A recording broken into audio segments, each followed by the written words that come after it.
Mutilated Crime True Siders. This is your host, AJ. I know it has been a while, but we are back at it. We will be releasing episodes every 2 weeks on Wednesdays. We got a new setup going on. I have somebody else editing the podcast now. We're trying some new things along with some different types of cases. So I'm really super excited for the future. So let's do our normal little cleanups. Don't forget to follow me on all my socials, Twitter, Instagram, TikTok, Facebook. Don't forget to join the Facebook group. All the socials for the podcast are A True Side of Crime.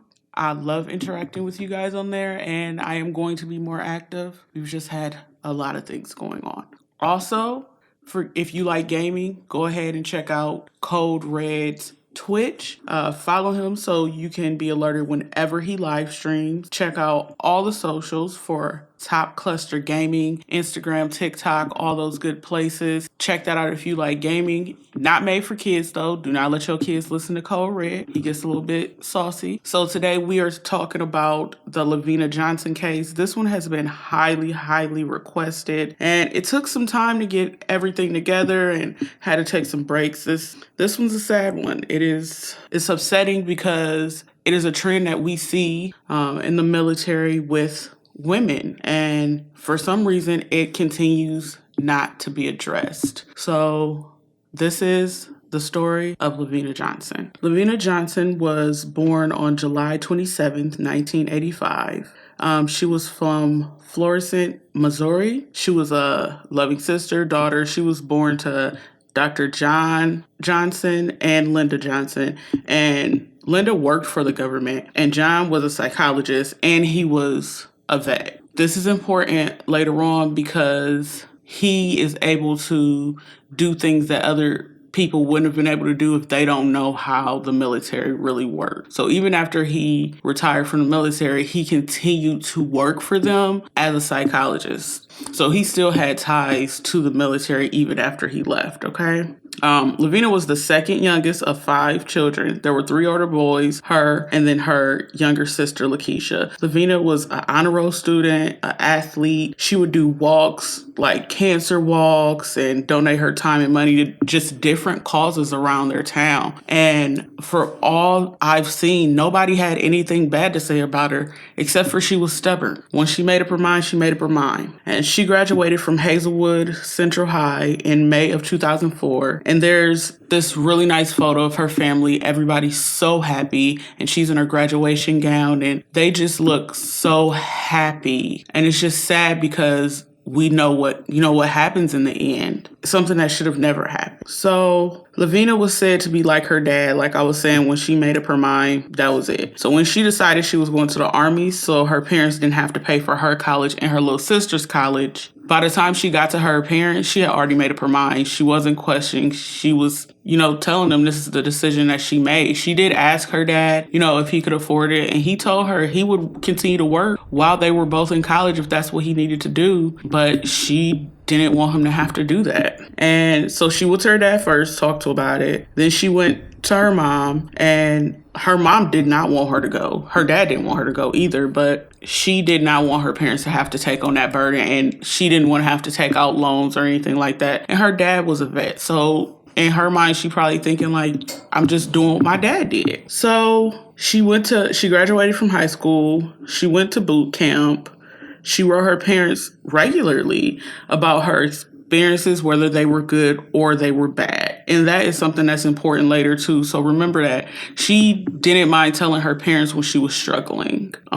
She seemed pretty positive, and she didn't seem to let things get her down, even though boot camp was tough. She said though she was trying to get herself ready for what would come, and she said she still wasn't ready for boot camp. She was like, it was a lot of yelling and cussing, and she made a comment that they would call the women females, and they went from calling them females to souls because they were half soldiers, which is ridiculous. Like, the misogyny in this story kills me. It fucking kills me. These women are laying their life on the line just like the men. That does not make, because you have a certain appendage that makes you more of a soldier. That's the dumbest shit I ever heard in my life. but I digress. So she was deployed to Iraq in May of 2005. A mere 8 weeks after she deployed, she's found dead. She was 19. Like, her life hadn't even really started. She would have been 20 in 8 days. That's the most fucked up part about this, is 8 days before her birthday. So now her family associates her death so close to her birthday. I feel like that's even harder when you lose somebody that you care about, and I can't imagine losing a child. And just days before her death, she had spoken to her parents, telling them she would be home for Christmas. She was super excited and don't wait for her to decorate the tree, which is something that they used to do together all the time. She really enjoyed the holidays. So prior to her death, she did tell her dad that she was having a few issues. There was one incident. She was over the communication area, so like where people would get on computers and such, and she was trying to shut it down one night, and they just would not listen to her. And she went to a general, and the general just didn't want to help her, just refused to help her, which is ridiculous, more misogyny. And her dad suggested that she get a battle buddy, but she didn't want to do so. She didn't want to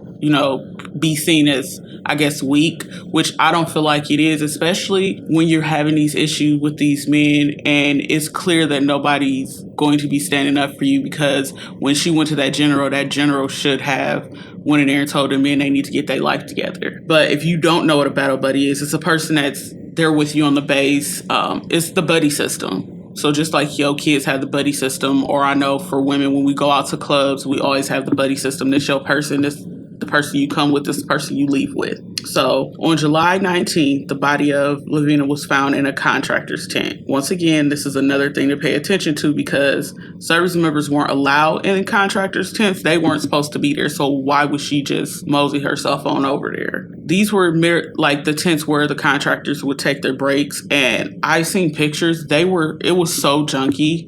Just things just left all around. So I don't know why she would decide to just go in there. And what they said she went in there to do was to take her own life, which doesn't make any sense when she had her own tent she could have been in. Okay, so when Lavena was found, she was found in a pool of blood around her head. And the morning when her parents were informed, her mom said she looked out the window, she saw a soldier on the porch, and she knew something wasn't right. So she called Lavena's dad, and she was like, there's a soldier at the door. And he said he already knew when he opened the door that something had happened. And Lavena's mom stood at the top of the stairs, like the way their staircase was made. It was like a balcony that you could look over the stairs, but she did not come down the stairs at all. And he just told them, verify who they were, and said that their daughter had died from self-inflicted gunshot wounds. And John said it took him a minute, to pull himself together to be like, hold on, are you trying to say that my daughter took her own life? And the soldier was like, no, it's being investigated. But you said self-inflicted wounds. That's what that means, sir. So Lavena's mom said all she could do was scream, and I don't blame her. I couldn't imagine that feeling. Send your child over there.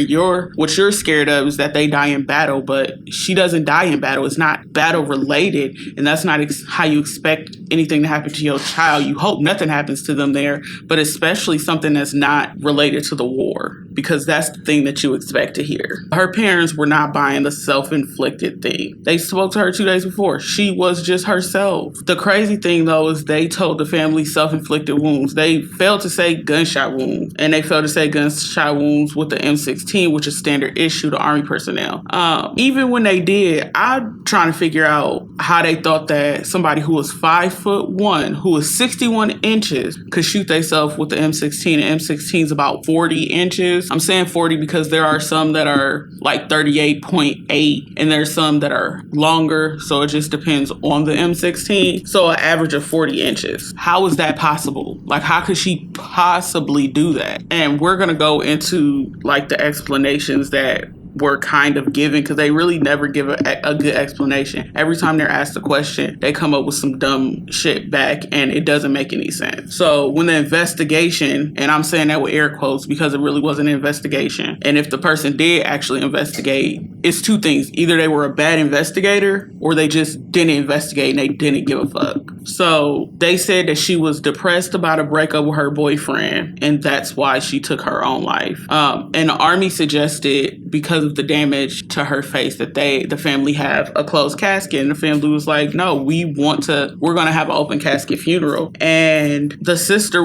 as soon as her sister Lakeisha saw her face, she was like, what did they do to my sister? Because I saw pictures of this, and they put her face back together, but she didn't look anything at all like the way she looked when she was living, and not like the normal way that people look different, like when you see them at their funeral. It was way different. So John asked for the reports about what happened to his daughter. What he had sent were black and white copies of photos. He did see a photo of her face, and he knew something was wrong. And he stated that he went to the bathroom and cried. Went in there and cried, and then he got himself back together, and he continued doing it. And him and his wife during the interview talk about how he had to be strong and push forward to figure out what happened to their daughter, and he let his wife mourn for the both of them. So in these reports, it also showed that Lavena was being treated for STD from being sexually assaulted. And statistically, 1 in 3 women in the military are sexually assaulted. But this is something that she never told her family. Remember, I was saying, like, she told them good or bad. She never told them, which they also found that to be odd, but she was probably embarrassed. That's something you don't want to tell nobody, especially your parents who tried to talk you out of going to the military. I can't imagine all the stuff that was going through her head about that. The military said that she was depressed and she hated her life, and when her dad requested a mental evaluation, he said the evidence that they gave that she was mentally deranged and depressed. Now, when you hear this answer, you're going to think this is the dumbest shit in the world, because I know I do. She was eating ice cream 3 to 4 times a day. Now, I said earlier she was deployed in Iraq, so she was in the middle of the desert, and they said she was depressed and wanted to take her life because she was eating ice cream 3 or 4 times a day. That's the dumbest shit I ever heard of. And her dad makes a comment that ice cream is one of the most consumed things in the world. So you have a lot of people who must want to take their life walking around the whole world because ice cream is one of the most consumed things. And that makes a lot of sense. I know sometimes it's hot, you want ice cream. Sometimes ice cream just makes you feel a little bit better. And sometimes you just want ice cream because ice cream is good. That doesn't mean that you hate your life. So the family did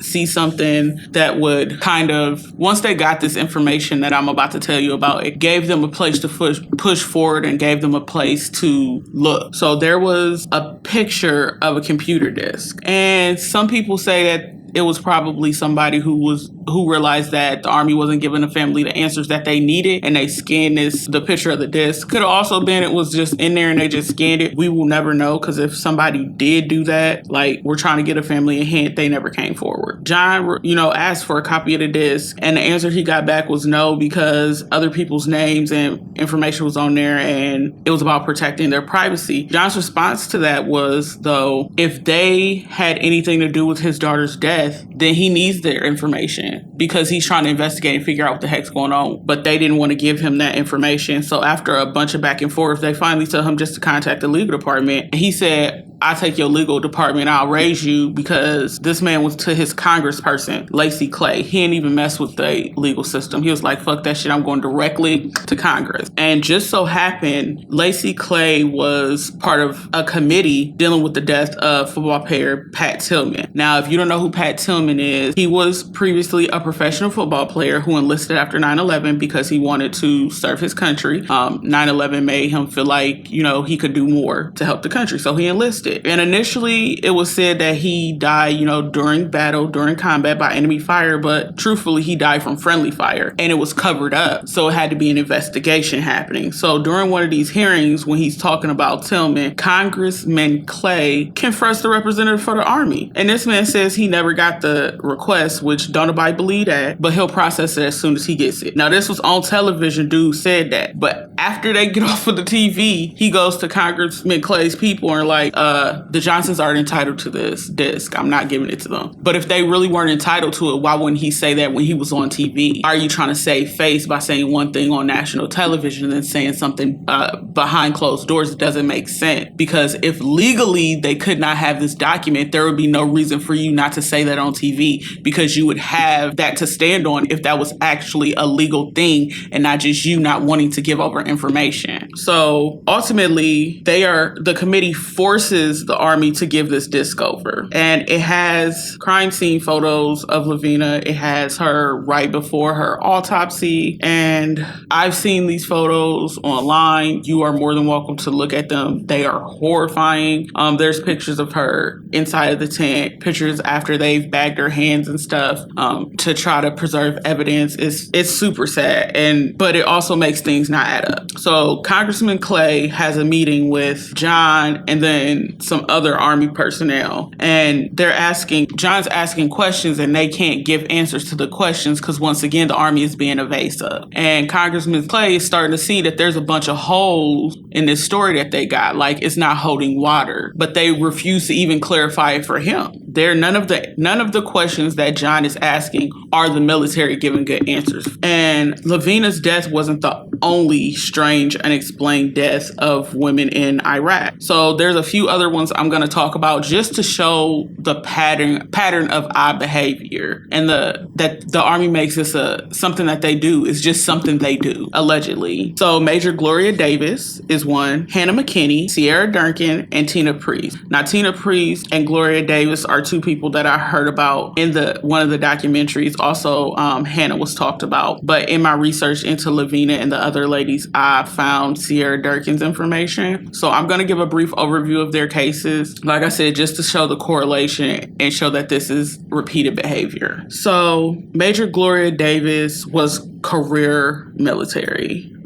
She was a major in the Army. The official story is that she shot and killed herself in Baghdad in 2006, a day or so after confessing to bribes from contractors because she was a contracting officer. She was found with a bullet hole in her left temple, even though she was right-handed, so the semantics for that are a little bit off all by itself. Her family says she at no point was suicidal and that she would never take a bribe. And people always are going to say, well, the family's never going to speak ill of their family member. They're never going to feel like this. They also never found money. They also never found actual a trail for the money. They had no real evidence except for her quote unquote confession. And she only had 2 years before she could retire. Also, there was some sketchy stuff that came out after her death about mishandling of contracts, but it was people higher up who were mishandling the contract. So what it seems like, in my opinion, is she was the scapegoat, but it didn't work. So Hannah McKinney died on September 4, 2006. This is the story. I've looked into it on this documentary. I've looked into it in my own. There was a trial. He was court-martialed. His punishment is what's going to piss you off. So a higher ranking officer came and got her out the guard tower. She left with him. They had some drink with another soldier in that soldier's barrack. That's where he said they had consensual sex, and they were driving back to their barracks. He said she was so drunk that she couldn't go back to her post, so he was just going to take her back to her barrack. He said he saw the Humvee door pop open, noticed she wasn't in the passenger seat anymore, and heard a thud, but he just kept fucking going. He didn't stop and check on her. He didn't do anything. He went back to his barracks and went to sleep. And just so happened the next Humvee that went through saw something in the street. They stopped. They tried to help her, but it was too late. So, like I said, he was court-martialed, and the coroner said that she had been ran over. They had a trial. This man was sentenced to one month of his pay. That's it. He got no real punishment. Like, that's not a punishment, even for manslaughter. Like, that's not a punishment. You lose 1 month's pay. This girl lost her whole life. She had a husband and a child. Also, if everything they were doing was so consensual, why did he just let her fall out that Humvee and keep driving? That sounds like you trying to cover something up, sir. Did she tell you that she was going to tell somebody about what you did to her, sir? Is that what happened? None of it makes any sense. The soldier they were drinking with also said she only had one drink. So how did she even get that drunk off one drink? I mean, she could have been a lightweight, but I couldn't find anything saying like that was normal for her. It just all seemed. Another one was Sierra Duncan in November 2006. She had been killed in action, and then the statement was revised saying that she died from injuries suffered from a non-combat related incident, and then ultimately ruling it as a suicide. They had reportedly been saying that in hindsight, it seems like she was in trouble. She had reported to her family that she had uncovered information that would make some other military officials upset.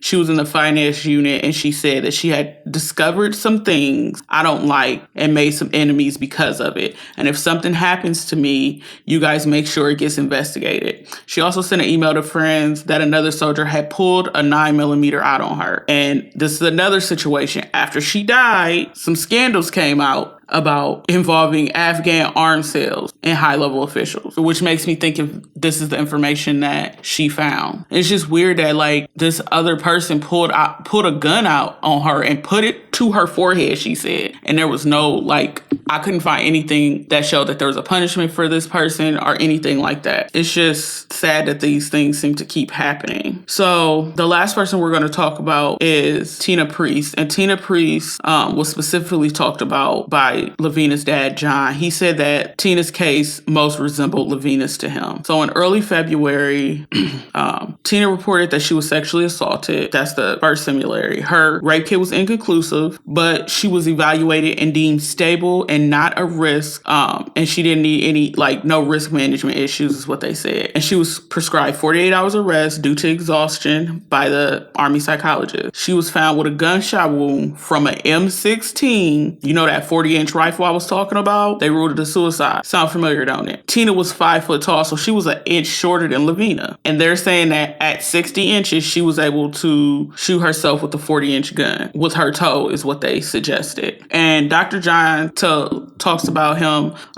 He had a client that was about 6 foot tall. And he took his life with an M16, and he barely was tall enough. And he was 6 foot tall, so almost a whole foot taller than his daughter and Tina. So we're going to go back to the disc because this disc held more information. And the more information this disc held, the deeper they were able to look into things. And the family ends up getting a lawyer. We'll talk a little more about him later. So on this disc, Dr. Johnson was able to see that what the military coroner said, the shape that the military coroner said her body was in was not the shape her body actually was in. Her nose was broken. Her neck was broken. They would find out that acid was poured on her genitalia and part of it was removed. They said apparently it was wound seal on it. It's something that military personnel pour into their wounds and it'll just seal it. Poured on there on the time of her death. And apparently they removed part of her genitalia and part of her tongue, but none of that was actually in the coroner's report that he initially got from the coroner. There was also mud on the